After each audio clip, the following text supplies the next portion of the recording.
everyone, Eric Watson here, freelance writer, player of games, writer, boards, recorder of videos, and a tabletop role-playing aficionado and Cowboys fan. Go Cowboys! Welcome to the Monday edition of Bye Weekly behind-the-scenes DM live stream crafting Icewind Down, which I build, write, and prepare for our next session of Rime of the Frostmaiden. If you're playing characters Valravn, Frey, Celeste, Edmund, or Thimbleweed, this is not the right stream for you, but for the rest of you, welcome. Hope you enjoy the spoilers. We stream our D&D sessions live on YouTube every Friday. Watch all of our sessions and reviews here on YouTube. You can follow me on Twitter at Rogue Watson and join our official Discord server. Invite link into the description below. If you'd like to support the channel, please check out patreon.com/RogueWatson. For our campaign, we use Roll20, and for streaming, I use Open Broadcaster software with Streamlabs. I think we're just about almost in the fourth quarter. It's been all Cowboys all day. Dak has had an amazing game after a horrible final regular season game. Cowboys have not won a road playoff game since they were relevant, and I can make that joke because I'm a Cowboys fan. Oh crap, I just jinxed him. Oh no, it's the comeback. It's the dreaded comeback. Hey Eric, any speculation when D&D shorts and the others might be dropping this week? WotC controversy related. I don't know. I'm on my back foot on all those. I'm plugged in as much as I'm paying attention to what all of you are paying attention to, but I have no inner circle of YouTube folks or anything like that. So, and I've mentioned on, I guess I actually mentioned on my Patreon updates and not publicly, but that's not the kind of, I'm not like a reactionary pundit or, you know, you're not going to get like the big responses and things from me. And I feel like I had to say something last week just because it's the OGL thing was such a big deal. And I had to say another thing after WotC's statement. But otherwise, it'll be a relevant thing. We'll be talking about it for, you know, probably weeks. But hopefully I can stick to mostly crafting our campaign and playing our campaign and still having fun. And I don't think anybody should feel the need to, you know, quit D&D over this. On the other hand, I wouldn't begrudge anybody who does, like, just want to burn all their books down. Like, I can't, I'm not the arbiter of how you can feel about everything that's going on, but it's a shitty situation, to be sure. So I think we can still kind of talk about Caves of Hunger. We've been in here for 5 weeks now. The good news is I'm a little emboldened by the fact that the players mentioned, well, yeah, it was kind of funny at the end of the session where they were really like, all right, what are we doing in here? Like, they spent a lot of weeks in here, and they're saying, you know, with this vampire, he's fucking with us. We know he's up there in the caves. We just went down in this hole, and there was a bunch of rimrazes. Like, what are we? This place is just awful. What are we trying to do? And I reminded them, like, you're just trying to find the lost city. And notice how they kind of even flirted with getting a long rest. And I said, well, maybe, you know, you still got that vampire hunting you, so maybe long rest isn't kind of a good idea. So now I think they're of the opinion that, okay, we need to just kind of get through this place and see if we can find an appropriate exit.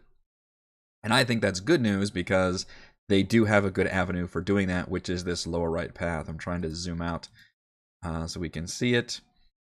And there's we go, it's 50%.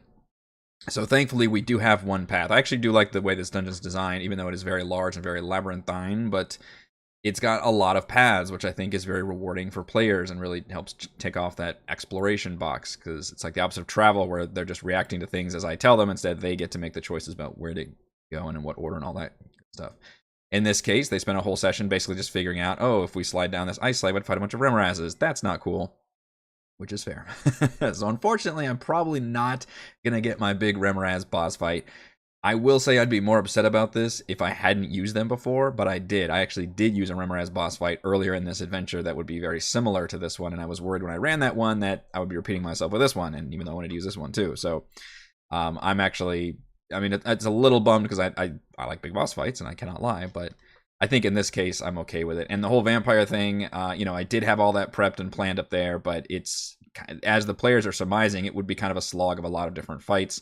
And they're like, you know, that vampire, yeah, he hits and runs us, but if we can just kind of stay ahead of him and not separate, then maybe we can just not get absolutely attacked by him over and over again, which is true for the most part. So I think they are instead going to opt. They will get a short rest, by the way, before moving on. And the DM always likes to see players make the most out of their short rest. To me, I think you have done your difficulty balance correctly if by the time the players go to long rest, they basically spent most of their short rest hit die.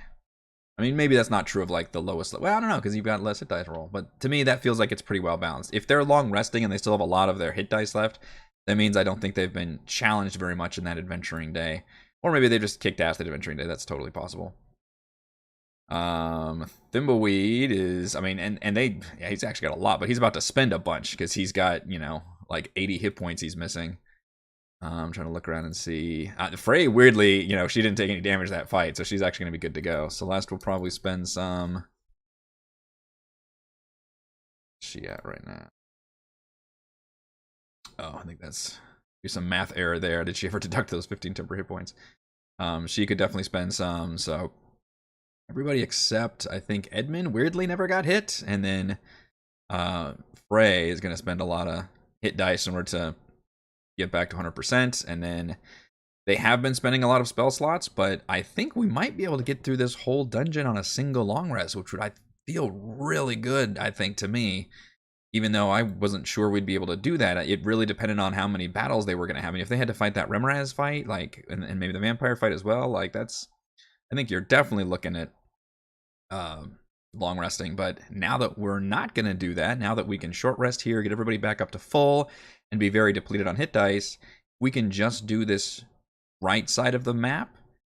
I think it'd be really great timing to then long rest before moving on to Aetherin, which would be great because then I can level the players up. Now, where are they going to be able to long rest? I'm not entirely sure.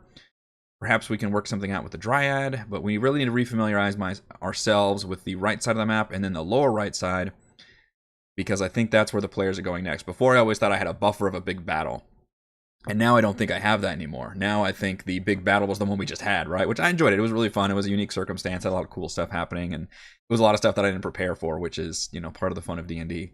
But I think that battle effectively replaced what would be like the big battle with the Remoraz or the vampire. Instead, it was a big battle with Frey and the Flame Skulls, which now they only have one Flame Skull, but thankfully they did get Frey back. Can't Thimble technically use both bows now, dual wield? Maybe. I think he didn't want to use one of the bows because on a crit it kind of does this big AoE damage thing, and I think he's actually shied away from that. Which, you know, live and learn with that. It's interesting that some of my players like risk reward items, and I like to make risk reward items, and other players play more conservatively and would rather not use those items. So, although he's used the Chardalyn arrows, and that definitely has an effect if you miss on those, but the odds of him missing on one of his freaking arrow attacks are probably lower than him actually getting a freaking critical hit. Alright, so let's refamiliarize ourselves with the right side of the map, which, starting with H31. Blizzard screwed up and people are still playing their games. Games Workshop screwed, people are still playing their games. WotC screwed, and guess what? People will still play their games. Absolutely, yeah. That's really what it comes down to. It's I guess you could be cynical about corporations or whatever you want to say, but the too big to fail thing, right? It's like, and they kind of know, you know, to like, hey, we need to like just stay under the radar for a while and be quiet, and then slowly people will come back and build our thing out. But the interesting thing is how much damage is done in that moment, and in this case, the damage, I think, is all these other companies, you know, coming up with all their other new schemes and new rule systems and new UGLs and the ORCs from Paizo. So that's the stuff I think is going to be more interesting to watch. You know, I don't think people are going to be quitting D&D en masse. The only way that happens is if one of these others suddenly builds up and gets some notice and some traction and you know, really grassroots popularity, and then you might see something like what happened with Pathfinder back during the 4th edition era. But the problem is D&D 4th edition was very not well received, and that's why there was a gap for that. In this case, 5e is very, very popular, so it's the most popular thing around, and you know, how many players out there actually even care about what's going on in the, you know, with all this drama? So I don't know, and I guess it also depends on how well the 6th edition, the one D&D, one D&D is received. It'll be interesting to watch for sure. Unfortunately, not doing a DM roundtable this month because we ended up doing more Patreon D&D games. We're doing a second one. We did one last week, which will go up publicly this week, and then we'll have one next week, which will go up publicly the next week after that, because this is obviously the big topic we would probably talk about during the DM roundtable would be the OGL. If it's still a hot topic in a couple weeks, which I imagine it probably will be, then I could see us doing a OGL discussion on a DM roundtable for next month's for sure.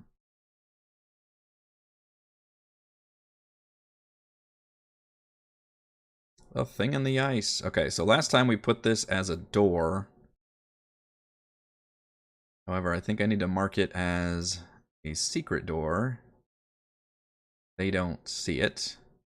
That way, they just see it as a wall, I believe. And then I can open it. So the thing in the ice, I believe I changed to make it... I like the idea behind it, but I was going to change to let it do more damage and really turn into kind of a hazard situation similar to the Golem Head. They've had a lot of battles back-to-back, basically 3 sessions in a row of just pure battling. And I think the thing in the ice will make it so it's still dangerous, but there's no battle involved here. Well, I say that, although I think it can like mind control people to attack each other, so maybe a little bit of battling involved with Dominate Monster. Now, as written... they have to stand perfectly still for an hour, and then if for some reason they do, they have to make a DC 15 intelligence save, taking 8d10 psychic damage, which is pretty huge. Why they would stand there for an hour, I'm not sure. I guess the idea is you have to grab them. It doesn't say what you can do, right? Maybe you can dispel magic? I feel like that would be a fairly easy thing to do. That's a CD Lamb touchdown. Booyah! Oh, shit. Alright, is Mar gonna make this PAT? Because he's missed fucking 4 in a row. We should go for 2. Are we not gonna go for 2? I know it seems dumb to go for 2 if you're up by 24 points, but your kicker hasn't made a single PAT all game, which is weird as hell. He's wide open. Oh my gosh, he's wide open. What? I'm not watching the game. I'm doing a stream. They gotta go for 2 here, right? You can't trust your kicker. Thing in the ice. Crawl through one of the far realm portals opening in Etherin. Oh shit, he made it. He made it. All right, he's 1 and 4 for PATs. Good job, Mar. Anyone who gets within 20 feet of the wall is targeted by a Dominate monster spell. Wiz save DC 15. Now, do I reveal the whole thing? I think I do. Once the first person gets struck by this, I think, and it's anywhere within 20 feet, so hopefully the party's kind of willing along, and all of a sudden the first person to come within 20 feet, which is basically 20 feet from here. Yeah, it's this line. Maybe I should actually might draw a line for myself. Give me a line. 5, 10, 15. That line right there. Might let him get to this line. Or maybe when they cross this line, that's how I can do it. Cross this line, you're going down. I can't select it. And that's the whole goal of DMing, right? You just throw enough stuff at the wall until they enjoy something. And I made the line too small. Alright, well, maybe that's the line. 5, 10, 15. Maybe it's within 15 feet. We'll make it 15 feet. Anyway, once they get to about that red line, we'll activate it. And I think I'll go ahead and open the door so that they can see this thing pulsing through. And maybe I'll do a cool thing where I'll open it for a second so they can see it for a second and then close it. So like they just see like a brief flash of this creature like writhing in the ice. So let's see. Dominate monster spell. It's forced to stand still while the alien creature probes its mind. And then the rules I wrote down. If anyone interferes, the target must make tries to save them. Target must make an intelligence save. If successful, they understand the creature. They understand the tentacle creature and lash out, attacking their nearest ally. If failure, they become confused by the alien's commands and then take the 8d10 psychic damage. That's a lot of psychic damage. Although they do get, they would have to fail 2 saves to take that damage. First, the original one to get struck by it, and then the other one to not be successfully dominated. And I said afterwards, the target is stricken with cave madness. Man, I'm really feeling mean on them, aren't I? Effect can be ended via Dispel Magic, but the spell is level 8. So I don't know what the rules for Dispel Magic are, but I think that involves a skill check, an Arcana skill check. What is this thing's goal? Is it just random? Yeah, I guess they can attack the ice wall. The cool thing is it's literally less a creature and more of an environment, because as soon as they're not going to be an initiative, and as soon as they like run up to the ice to start attacking, it's just going to start targeting anybody who gets near them. Hour-long probe. So basically, I'm changing the whole hour-long thing because that just seems too boring to me. Nobody's going to be stuck under that effects for an hour. The wall takes 50 points of damage or more. Large cracks form along its surface. An entity withdraws into its distant demiplane. I may actually keep track of the amount of health that thing has. That could be an interesting thing to keep track of. What can we use for... I guess I could use any kind of token or something. Let's grab... Guys, I'm looking at him. A Star Spawn Mangler. I just need something to track hit points with. We gave him a face. So he's just got 50 hit points.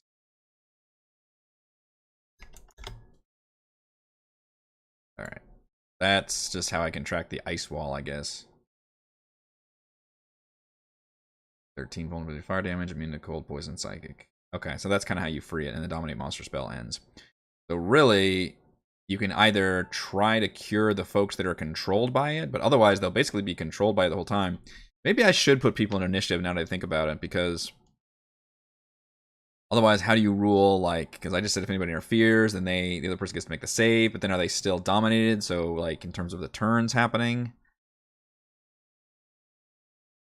So maybe maybe I actually do need to put people in initiative, even though it's not a combat encounter. I don't usually like doing it, but it kind of does force everybody to. I'm torn because it can slow the game down, obviously with combat, but on the other hand, it gives everybody a chance to react appropriately and helps keep things organized. I haven't decided on that one. I did put our dear vampire friend down here. Basically, in case the players actually do separate or end up short resting or something, I can have him make another appearance. But also, I'm thinking if we get all the way down to the Dryad, then maybe I can actually force kind of a boss fight with the vampire as the Dryad gets, I don't know, essentially as they get ready to leave and having skipped the vampire, I can maybe force that as a boss fight. Or maybe I can have I don't know if the vampire would go into Etherin, though. That's probably not the case. If I feel like I need a boss fight there. But I'm also thinking I could launch the Nothic fight at them. We still have a Mimic down here, so we still have some combat opportunities. Not that we need more, because they just had a bunch of combat. Alright, so Thing in the Ice. It's going to be an environmental thing. Chance to do a lot of damage. Obviously, a chance for them to be mind-controlled or taking psychic damage. I may lower that psychic damage if I'm feeling merciful. We'll see. Although they will have gotten a short rest, so they should all be fully healed going into it. But that's just a lot. Did they take half damage, or is it just a save or suck? It is half as much on a successful one. So maybe I should actually lower that, because if this time I said if successful, you actually attack your nearest ally. And if failure, then you take psychic damage. So I may actually have that to 40-10 psychic damage. Let's see. So going south from here, H32, I was going to add a psychic haunting. They recommend the vampire can attack here, which is fun because there's no reflection for the vampire, but it only makes sense if they deal with the Thing in the Ice, though. Otherwise, the vampire wouldn't. I mean, I assume it'd be subject to the same effects as everybody else. So I'd pay attention to see how they deal with that versus vampire being able to sneak up on them. Because maybe they decide, like, oh, let's just all try and like grab the people who aren't affected and get away from this thing. Does it have a radius? I guess does Dominate Monster have a radius? Can they just, if like one person's affected and nobody else, can they grab them and run? Doesn't say it would end. I mean, range is 60 feet, but does that mean they can go out of that range? Time the target takes damage makes a new wisdom save. Oh, that's an important thing to know. So that would be a way they could free it, actually, now that I read the spell description. I do always have the Rimmeraz. Rimmeraz just bursts through a tunnel like, you forgot about the boss fight. Ah. You have a telepathic link with it as long as the two of you are on the same plane of existence. So there's no range on that thing. You are just and dominated. But every time the target takes damage, makes a new wisdom saving throw against the spell. And so I do want to include that effect, actually.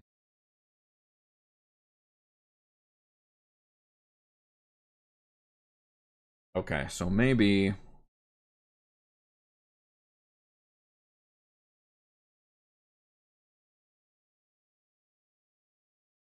I'm still not sure if I want to keep people in combat or not. Because I feel like if I put people in combat, they're going to think in a certain mindset, versus if I don't, they're not going to think in that mindset. I might have to turn them into combat if it gets a little too wonky.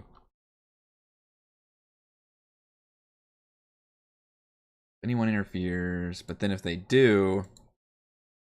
So the effects can be ended via Dispel Magic, and each time target takes damage, they can repeat the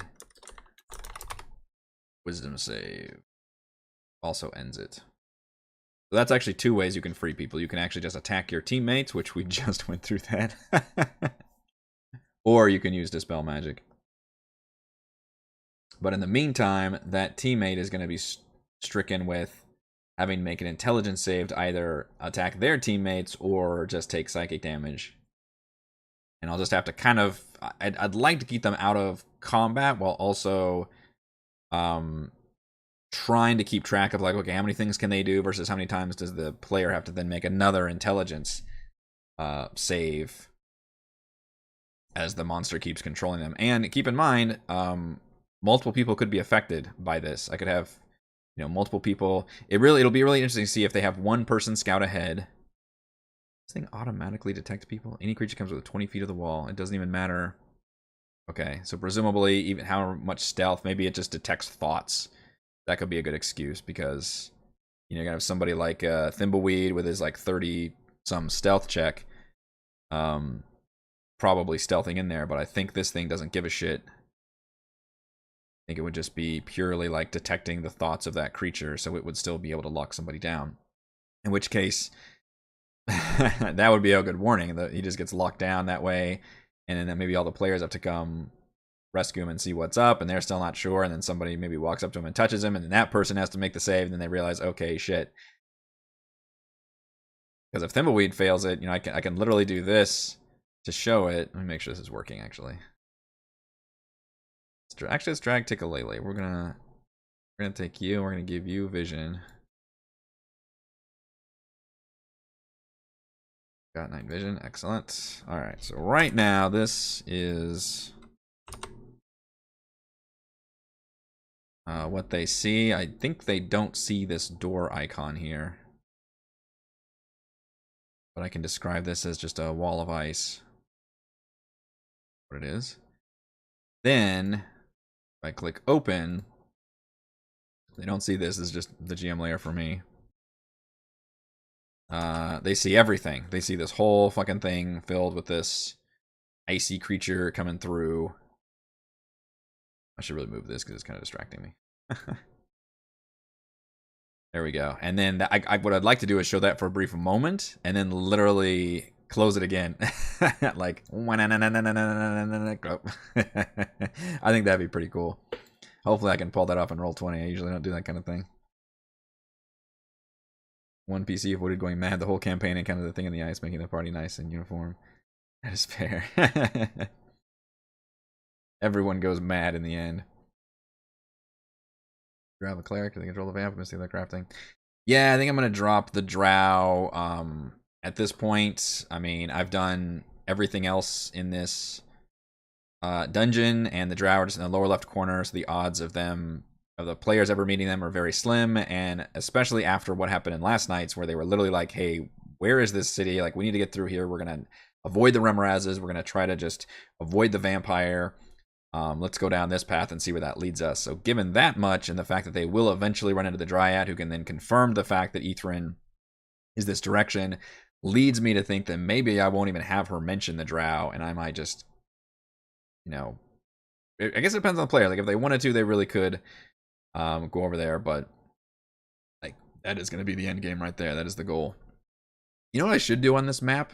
That I think would be fun for the post game is I should maybe on the GM layer Or maybe, you know, I'll probably do it when the players are done with this dungeon, but I will do like a little yellow line so we can track the players, you know, like you were drawing on a placemat or something, so you can see the route that they took through this entire dungeon. I think that'd be kind of interesting. You would see them like briefly poke into the Remorez tunnel right here and then right back out and then continue going south and to the right here. I think I'm okay with H32 being mostly empty, but it'll be a good, well, all empty, but a good chance for another Psychic Haunting, because we haven't done that in a while. I was actually going to do a Psychic Haunting in H22. I had one planned here, but I did not plan on if the players were just going here in the middle of combat, like to where the combat like encounter from H15 spilled out over here and then almost never ended, and then we ended up having this be like the main combat grounds and fought around there. So now I'm just going to drop the whole thing, because it really doesn't make sense to have a haunting in the middle of a combat scene.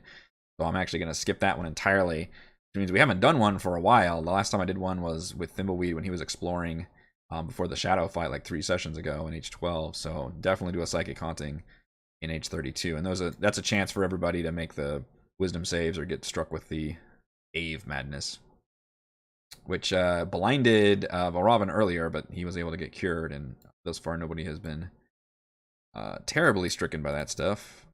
Vision back off. And then 33 has the one that I keep back and forth on what to do. It's originally a mummy librarian, which I thought was very confusing because there is no other, as far as I'm aware, precedent for undead in Aetherin. I mean, I realize they obviously have necromancers there, and that would be something they could do, but they've also got Magen that are literally like arcane constructs.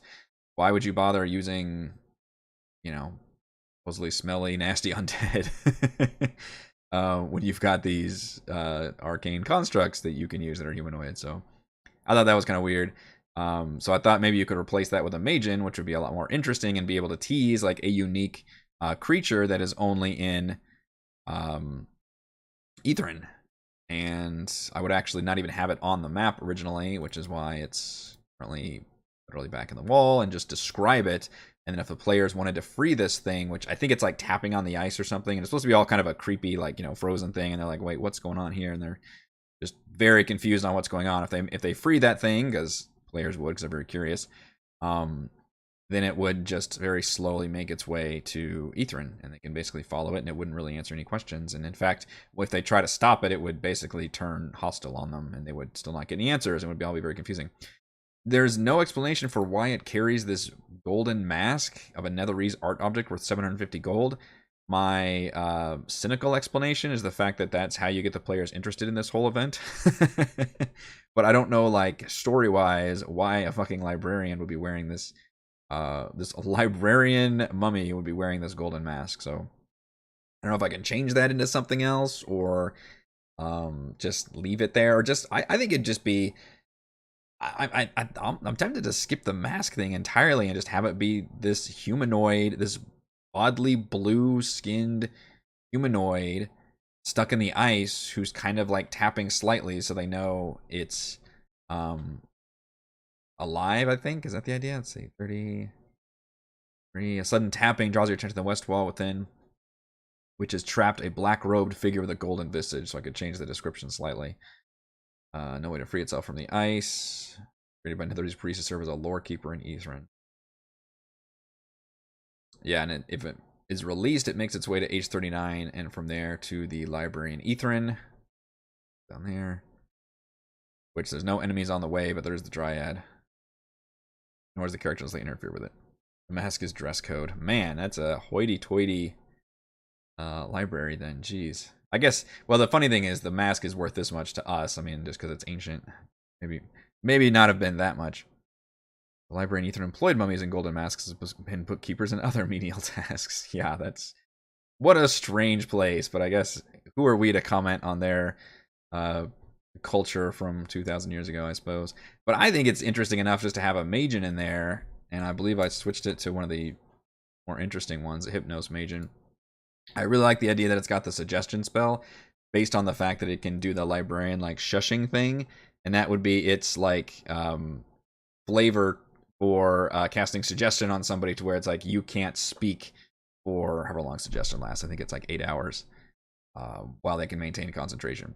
Technically, the Hypnosmagian, as written, does have telepathy. I think that's only because they can use suggestion, but I think I'm going to drop that, and I think it's way more interesting if the Magian cannot speak at all, but only understand orders, because I think that would be something that a bougie wizard society would create, would be servants that can understand but not talk back.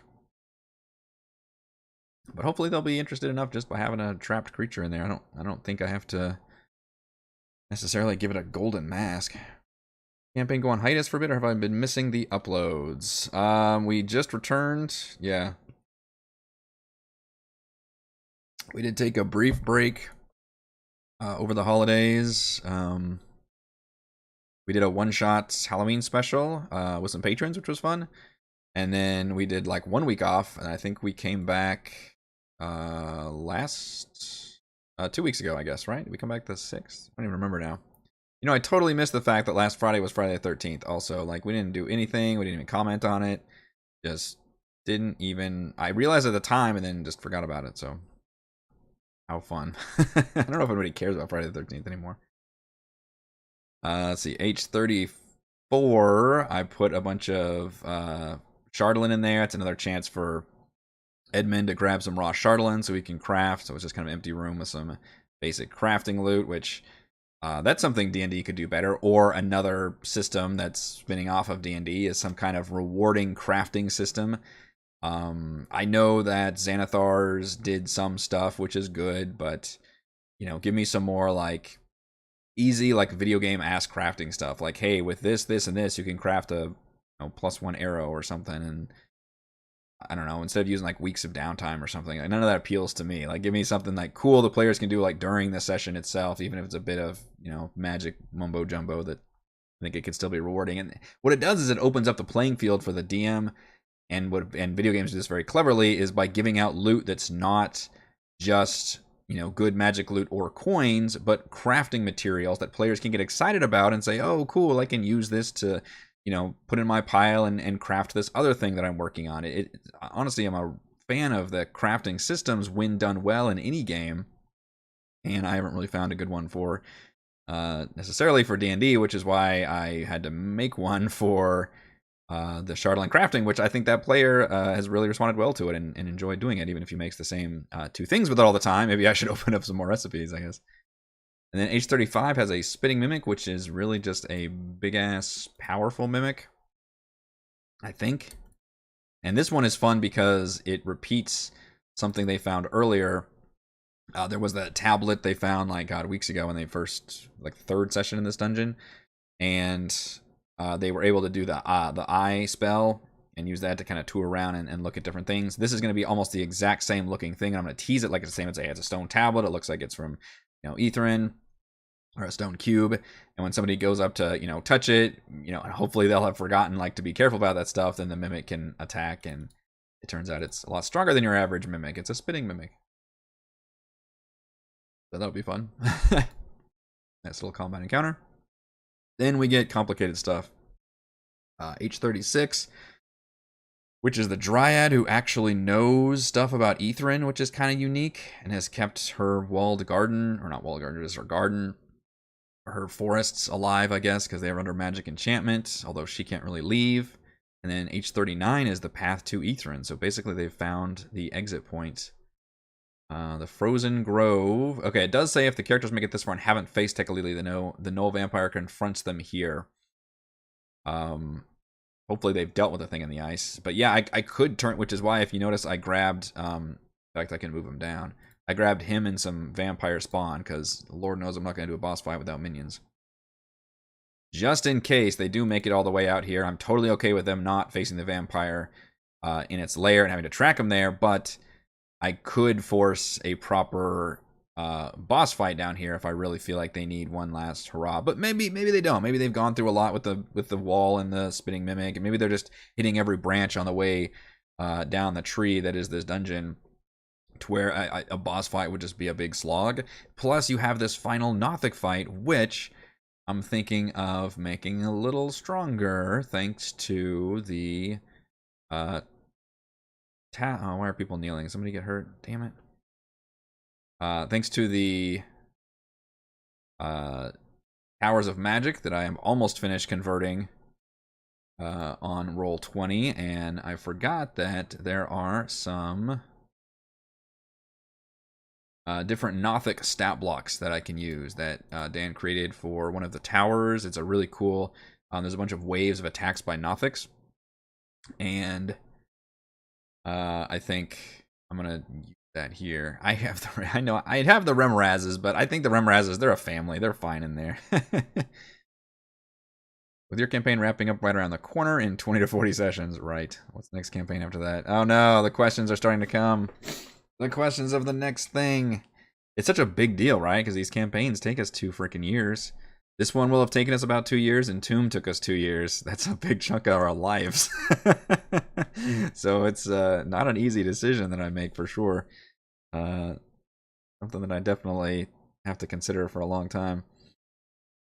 I don't know quite yet. And you're being cheeky about the sessions remaining, and I appreciate it. I do think, caves. I think we've got maybe another 2 or 3 sessions left of the caves if we, beeline it out of here. I mean, combat's what takes a while. We could make it all the way to the Dryad in one session, and then, have some big fights with the Dryad, stuff with the Nothics, and then make it to Ithrin after that. So it could be 2, probably 3 sessions of Caves of Hunger. And then Ithrin, who the fuck knows? I think each tower could almost be a session in itself, which is crazy. You don't have to do each tower, though, and that's if I do them as Dan designed them, and I am going to probably do most of them. But I could see you doing like and plus you're probably doing a tower because you've got other things in between, right? You've got all the different, you could have street encounters, you've got all the other stuff in the city. So, I mean, the whole Ithrin stuff could easily take 10 to 15 sessions.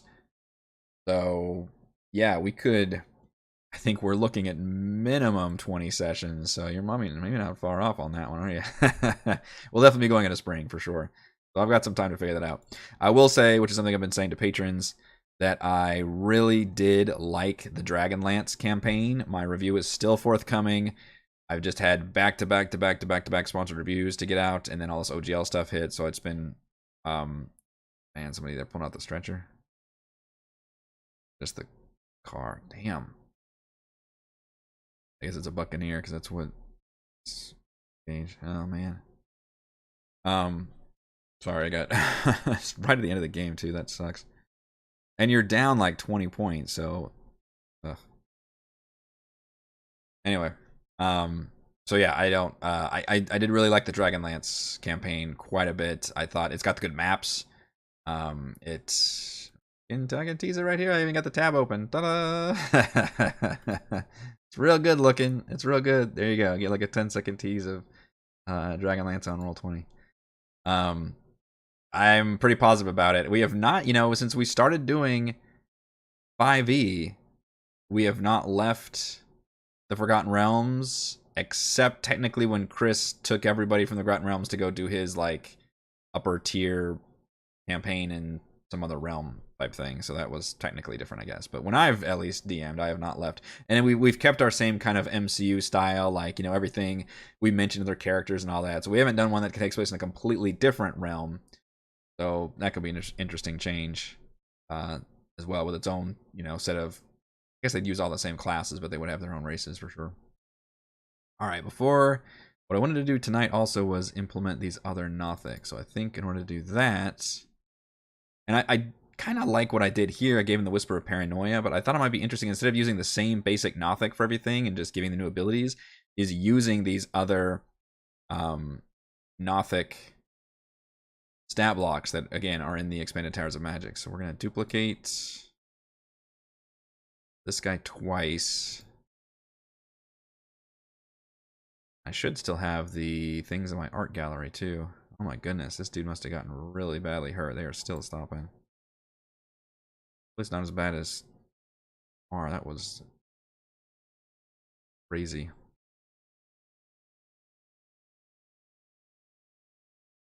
Alright, so Nothic. Close some of these tabs up. Or Tampa Bay, man. The last thing you want is a horribly losing game with a playoff game, and then also to have a really bad injury. Who wants that shit? I did give them the magic items last session, though. I noticed how they were starting to talk about the ghost and the wraith, and I was like, I need to go ahead and give them those magic items. They're spending too long. You know what? I'm just gonna put them in here. It's gonna take too long. There's too many monsters to scroll through everything. All right, so we got copy of Nothic. So what Dan did is created basically a Nothic rogue and a Nothic spellcaster, and each one is basically stronger than the last, which is pretty cool. Using slightly different. You can see my work here with the Roll20 conversions. So there's tokens. I think I've got a third one. What was the third one? This one. Okay, there we go. So we got 3 different flavors of Nothic. I'm going to zoom back in so you can kind of see. 3 different flavors of Nothic. So we've got our base Nothic. Now we're going to make our Nothic Stalker.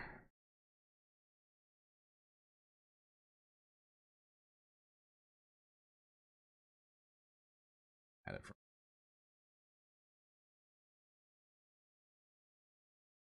Purple Eye, which I thought was cool.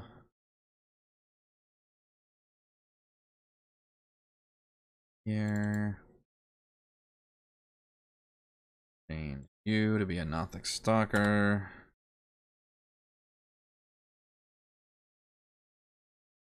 You to be NPC AC. Average hit points are 75. That's a big Nothic, boys. Big Nothic. And ladies, and everyone in between or otherwise. You can be the default token. Now we can edit. Voluptuous Nothics. Damn thick Nothic boys. Those are in the tower supplement. Yes. They are. They are in specifically the Tower of Divination. There are 2 different flavors of Nothics because in that tower, when we get to the Etherin part, which will be coming up, the cool thing is to show off the Tower of Divination. You get a premonition of all these Nothics coming in at like waves and attacking you, and you can do different things to like set up to help defend against them. But you use all these different Nothic stat blocks, which I thought was pretty cool, rather than just throwing like 4, 5, and 8 Nothics at you. Instead, you have to fight these slightly different kinds of Nothics, which I thought was a really cool idea. So I'm looking at that stat block from the book, but I'm going to keep you on my screen. 16, 75 with 10d8 plus 30. 14 strength, 18 dex, 16 con, intelligence, 12 wisdom, and still 8 charisma. I don't know why we give it con a check, but sure. When the occasional monster gets to use its abilities. I guess they do that inside thing at least. That one makes sense. For stealth, the only one that ever makes sense. Stealth and perception makes sense for monsters. Common is not going to come into play. The CR is actually a 5 as written on this one. That didn't update. This should be XP. Alright, so that's the base stats. You should definitely pick it up. I'm going to show the crap off of it. And if you want on Roll20, I'm literally doing the conversion for. They got the onside kick. Wow, that's crazy. That never happens. Cowboys playing too loosey goosey now. Man, you never get onside kicks. The chance of it is so freaking low.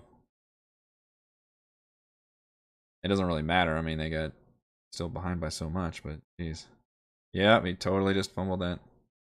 Wow. Alright. Now that makes 2 attacks. So it's got Keen Sight. It's also got Cunning Action. I can probably just copy and paste this from. Literally just a Nothic rogue. What happens when a rogue turns into a Nothic, maybe? I tell you what's annoying is my phone, updates me on scores for Cowboys games, and it's like 4 or 5 seconds ahead of the feed I'm usually watching. So if I'm like, they're right there like in the red zone, ready to go, and then my phone will pop up and I score, like, god damn it. And they have a sneak attack. Straight up rogue ability. Could come into play because they have a lot of allies around. One is the Nothic. An extra 3d6, which you can do a double bracket, so that'll show up when you do it. 20 is formatting and roll 20 is formatting are not the same.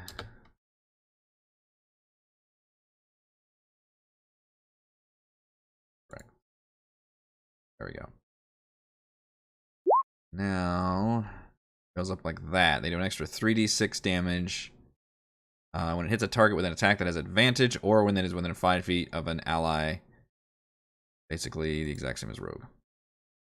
And its basic attack is stronger as well. I need to change the actual name to Nothic Stalker, don't I?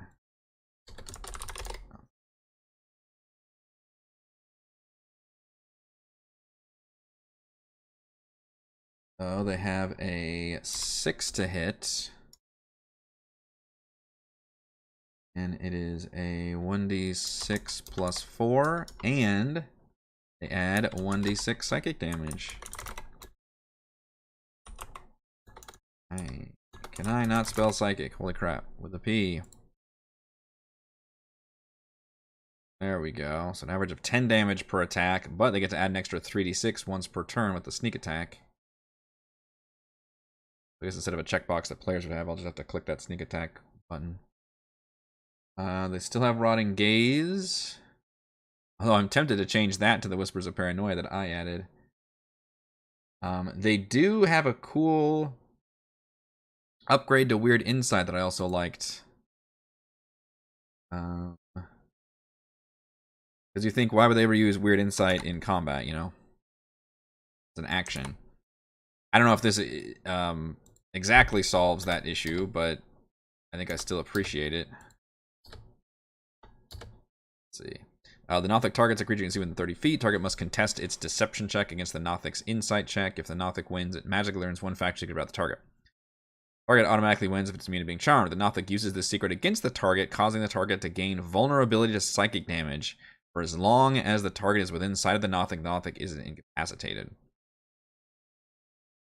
So that's pretty interesting. Yeah, it doesn't say how much more damage the sneak attack does. I wonder if that would be psychic damage. So you could have, in other words, one of the Nothic Stalkers use that ability, and then it causes that player to be vulnerable to the damage that a lot of them are doing. So that's just kind of cool.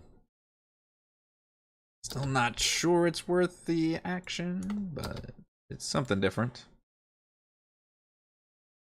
And then Rotting Gaze, I think, got a slight upgrade. DC 13. On save, or take 46 necrotic damage. Literally just stronger across the board. And I may get rid of Whisper of Paranoia and give that to just the big one, maybe. I like the Whisper of Paranoia idea, but I've also got a lot of things where I keep on like taking mind controlling the players, and in this one it's just a very temporary use your reaction to make an attack, but I may be playing my hand too much on that.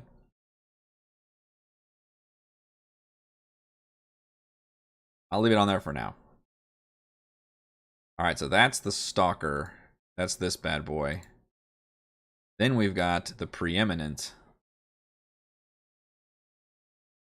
Our final flavor of Nothic.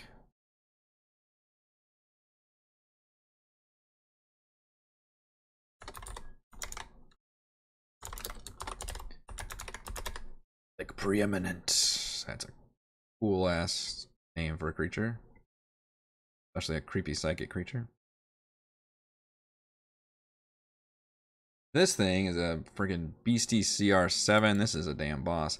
I probably won't use this one here. I'll probably, well, I don't know, because I feel like I'd be showing off the boss of, like, the Nothic boss for a little too early. Haven't even gotten to Ethrin yet. But it's worth making this now, just because I will be using it later.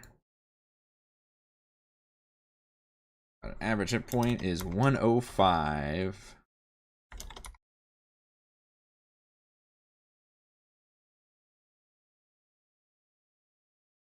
Token. Nope, you're done, Brady. You're done. Go home. Got your Super Bowl. The Bucks. Okay to stop playing football. Somebody tell Tom Brady it's okay to stop playing football, man. You are already the greatest of all time. We respect you for that. Nobody's saying you're not.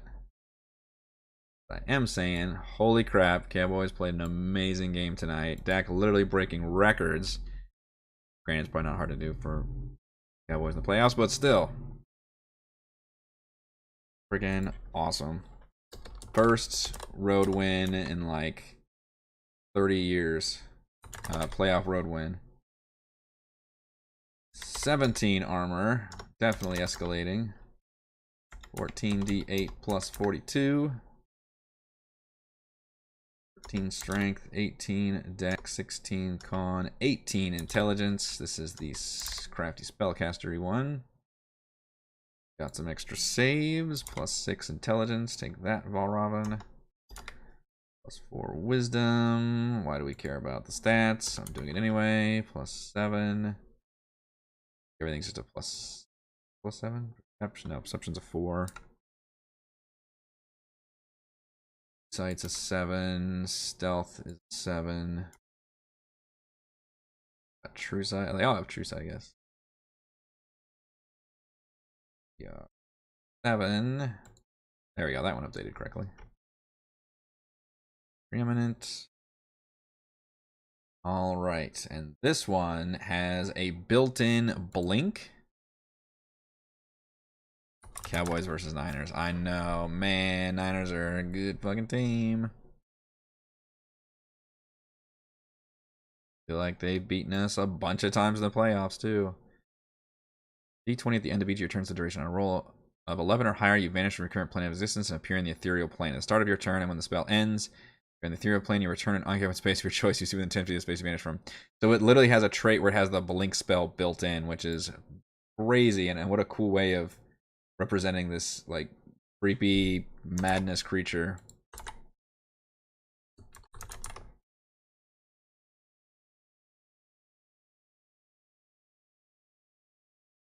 I think it's the same thing. At the end of each of the Nothic's turns, they can attempt to teleport to blink. They can attempt to teleport to blink. Typo in there. If it does so, roll a d20 and a roll of 11 or higher. It vanishes from its current plane of existence and appears in the ethereal plane. Yeah, same thing. At the start of its next turn, so basically disappears. Has a 50% chance at the end of its turn to disappear, so you can't attack it. Unless you have a way of getting an ethereal plane. Which I think, did Edmund say he actually did have a way?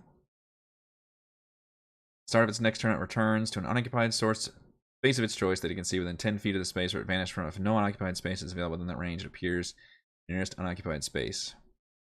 That's what a cool pain in the ass thing to give an enemy. That's such a cool idea for, like, creature building. Just look at spells and be like, you know what? This creature just has a permanent this spell. Like, very, very cool. I'm a fan of that. Got innate spell casting.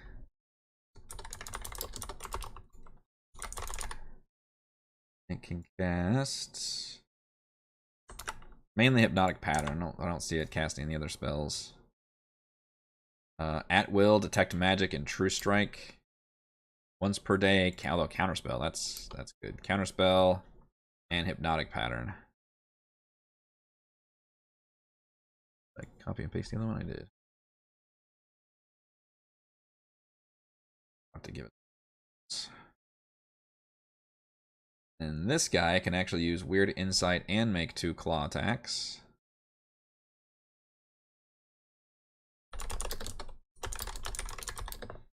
Or cast a spell, I guess. It's claws, I assume. Stronger than the others? Or maybe probably about the same as the rogues, actually. 6. 1d6 plus 4. And they do 2d6 psychic.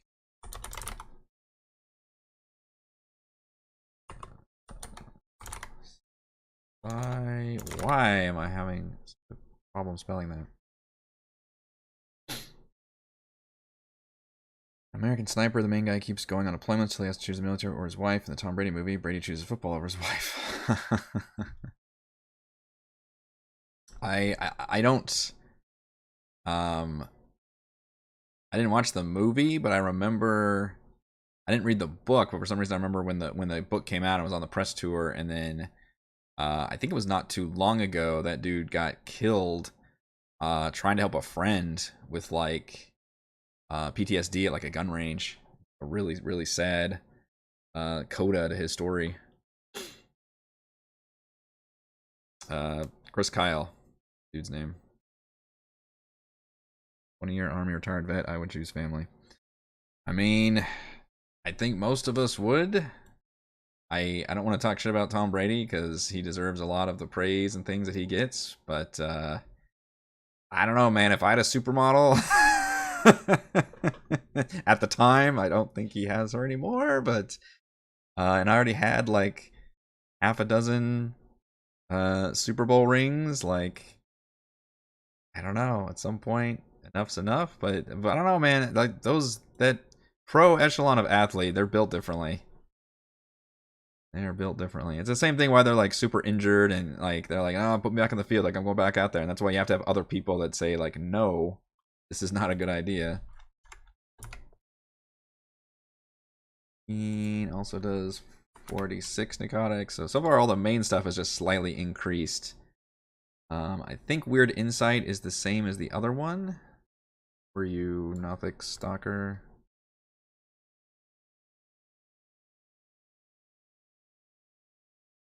Which has the extra effect of making them vulnerable to... Like, yeah, it's the same thing, so I can just copy this one. Roll 20 is an easy way of doing this or not. I'm just doing it the old-fashioned way. I guess there is no DC for this. It's a contested check, so I guess its insight is just higher. It's got the +7. That's fun too when you have a monster ability. I guess a save is always the player's gonna roll anyway, but like I don't know, a contested check feels kind of cool because you're like trying to trick it with deception while it targets you with insight. That is a neat idea. And then it has an ability called Mind Flare, which this I may actually just replace with this Whisper Paranoia. So the ability is that Nothic targets each creature within 30 feet of it that it can see. Although I would hope it would be able to, as written, it'd be able to do friendly. It would do friendly fire, though. I don't know if I like that. Each target must succeed on a DC 15 Wiz save, taking 48 psychic damage on a failed save, or half as much on a success on a failed save. The Nothic always knows the creature's location for 1 hour. So it's an AoE attack, which is kind of cool. But I definitely would want it to target people that are not Nothics. Maybe I could just make a addendum to that.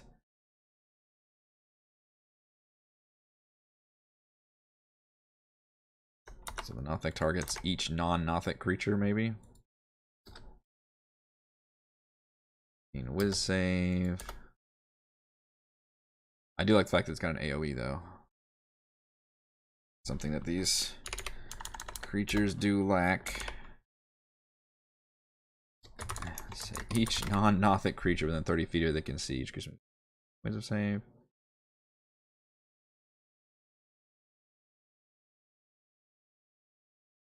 Okay. Oh yeah, it's called Mind. That is a recharge though. It can't do that every time.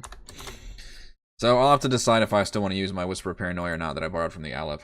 I was doing that before I remembered that these cool Nothic variants were in the expanded Towers of Magic, which is pretty nifty. And then we'll have to determine which ones to use in here. I'm probably not going to use the Preeminent because that feels like something that should be a big, cool reveal surprise, but maybe I could do one or two of these Stalkers. I mean, that would already increase this fight quite a bit, just replacing some of these regular ones. With maybe even one Stalker and just have it be like this is the boss Nothic, and then later on they realize, oh no, this is just like the mid-level Nothic, and then later are the new Nothics. New Nothics. So I could see doing that. Maybe you just like delete one of these guys and bring a Stalker over. There you go. I mean, rolled well for hit points. Got 82 hit point Nothic with sneak attack damage and stuff. I think that's pretty awesome.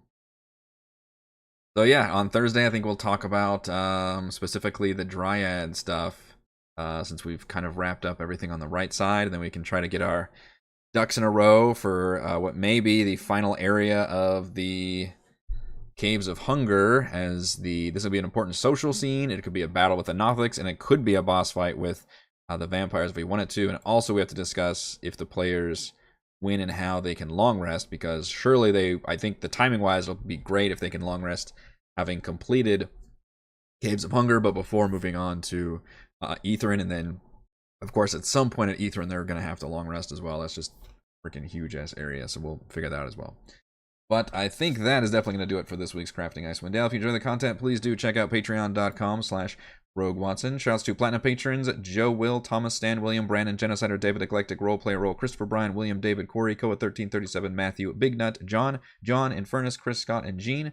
And gold patrons RPG Papercrafts, Pretty Boy, and Yuma, Marcus, Dead Lizard, Lion, Sam, Lumpy Spuds, Jerome, Nathan, Fast Like a Tortoise, Scott, Refus, Carolyn, and William. Thank you all very much for your support. I will see you on Thursday for more crafting. Go Cowboys! How about them Cowboys?